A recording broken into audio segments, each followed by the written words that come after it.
Hairang Leirang Channel na mayamgidamakta pujarakliba Phungga Wari Maraibak Leitraba Yohenba. Thaina mamangaida khungang amada yamna chamjaba nupa macha ama leirami. Mahakki maming Yohenba kaurami. Piklingaida mama mapa animak leikhidre.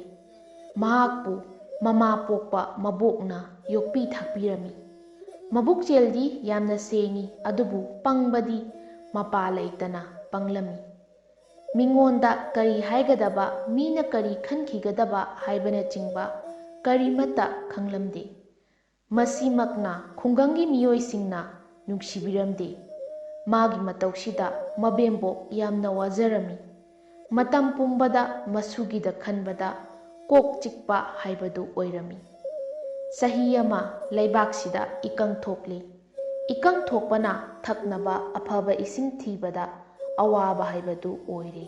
Khuldudagi khara lapa mafam amada achauba pukri ama leirami. Mafamdu tana chatlaga ising soknarami. Hairiba pukri asisu khul pumba ising soknabana haujikti phanayamna kangchille. Isingdu pukridugi a makhadagi sokpa tarami. Leiraidu yamna sungami, yamna su lui. Phibam sida ason anadi awaba haibadu oirami. Nongmadi Yohenbana mayumgi isingsu soke, irusu lujaruge haiduna pukri aduda laklami. Matamdu amang asing yamna khairi. Iruzadaba kana amata ising paiba yaramde. Maramsina ising asengba sokpa haibasi thabak ama oirami. Phibam sida miyai chalabi nupi ama pukri dudagi ising sokluraga leirai duda kakhatpa ngamdana leirami.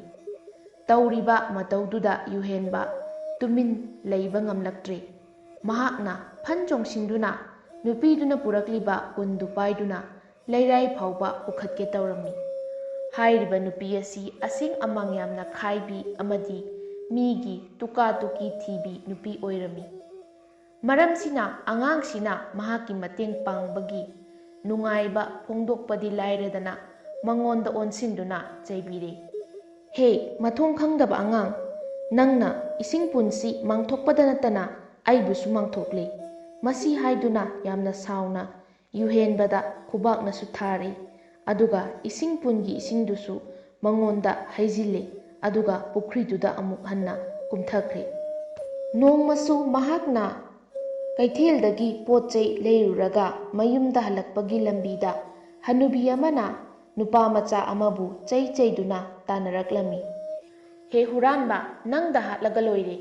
Nangna kayarakno asumna tauribase. Ngasidi nang lemna tharoi. Chelune nang kaya yamna chengani.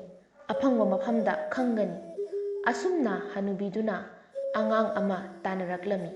Hanubidugi mataudu ubada nungaitraduna mateng panglage khaladuna angang adubu phare. Khubaknasu anirak ahumlak thabikre. Angangdu sainaduda khangma ngamdraduna kaple.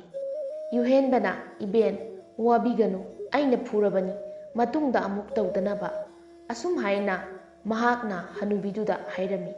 Angangdu phubada namankhiduna sita kaptuna leirami. Masak masa khangdaba mi amana masubu phubaduda hanubidu khoidau thitna sauri. Mangonda phuge tauri. Aigi isubu phuba nangi karina thauleibage. Aidi angangsibu phasanu singsanu haiduna aduk tawbani. Mabu tasengna phurage haiduna tanabasu natte. Ahalduna nupa machaduda chaiba amadi masubu themba ubada manak aduaida leiramba miyoisingnasu changsilaktuna hanglami. Wari pumba taraba matungda miyoisingduna Yohenbada chai thanglami. Hanubidu karigumba pambai amata leitraduna masubu makokta nanbiduna pukhirami. Yohenbana mayum yoraga wari pumba mabempokta tamlami. Wari du taraga mabempoktu mathwai nungairamde. Mabu singsanu haiduna yamna ngang saklami. Matam khara leiraga pukri achaubaduda irujaba chatlami. Mahakna hek yaukibaga pukriduda matai manau anikak irujaba loiraduna pukridudagi kakhalai. Ahanbada nupaduna hana kakhalai. Nupidu kakhatpa ngamdraduna mabu chingkhatpinaba makhut tingthoklami.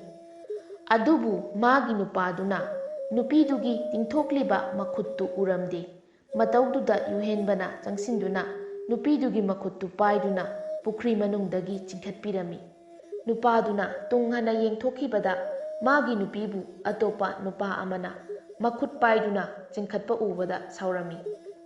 Loinana Yohenbada chongsinduna phubirami. Yohenba makhut hanbasu ngamdre. Khambinabasu kana laite nupidusu tumina yengduna leiri. Thina phukibana mahak mayum phauba yaurakpadu yamna warami. Yohenbagi mabempoktu nabadagi phamungda hiptuna leirami. Matamsida masugi asigumba phibamsi ubada mathwai nungaitraduna kaplami. Amadi mamitta mapitaraduna hairei. Ibungo nangsi thamoidi yamna sengi. Adubu mitik mirau khangba midi oide. Aina hayeng sikraba matungda nangbu kanana yengsinbigani. Aina sikraba matungda nang khungangsida leiganuko. Nangonda kanagumbana mateng pangbiyu haibasu naming panduna kauraktrabadi khak mateng pangluganu. Asumna masubu themjinbiduna hairami. Numit kharani leiraba matungda mabempoktu sikre. Mabempokki mathau mangam pangthoklaba matungda mabempokna hairamba wafamsingdu ningsinglaktuna matam pumbagi oina khungangdu thadoktuna palefam khangdaba lambi amada laklami. Asum lakpana umang ama phauduna chatlami. Lambidu khong lambini. Aduna nak yetu isong songlami. Tanzaduda aibu amukta kanbiyu haiba nupagi khonjel ama taraklami. Khonjeldu kadomdagino haiba koyei leiduna yenglami. Maikei adomda changsinduna yenglubada hairiba khonjeldu lokchap amadagi oirami. Nupa ama lokhada taduna leirami. Thunamak nupadubu kange khanduna mafamdugi akoibada kari leibage haiduna yenglami. Umang oibana uri wari marang kaina haurami. Mahakna uri ama thatle. Aduga uridu makha thadanaba thaurang tauri. Tanzaduda mabembokna hairamba wadu khangning ningsinglai. Adudagi mahak nupadubu kanba pamlaktri. Mafamdu thadoktuna chatpa haurakli. Tanzaduda ningthaugi lanmi anikhaksu lambiduda laklami. Makhoinasu lokchaptudagi aibu amukta kanbiyu haiba khonjeldu tarami. Makhoi anina changsinduna lokchaptuda yenglami. Nupa ama lokchapta taribadu ure. Aduga Yohenbana lambiduda chattuna leirambadusu ure. Thunamak lanmi aniduna mahakpu phari. Amadi upambi amada makhong makhut punsinduna thambirami. Adubu Yohenba mahaki mara leite. Thadokpiyu haina kap lauba taurami.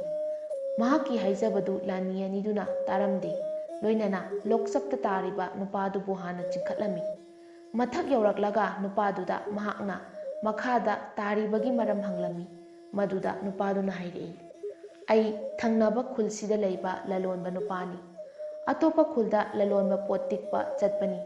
Nungsa sabasida wamankiduna ising khawranglaktuna lokchapsida ising ka leibra haiduna kok lukthaduna yenglengai huranba nupa anina aigi sengau khawdu mullaga aibuna makhada intharambani.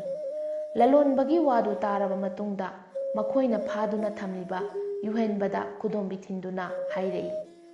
Aikhoina nahakpu intharamba nupasi phaduna thamli.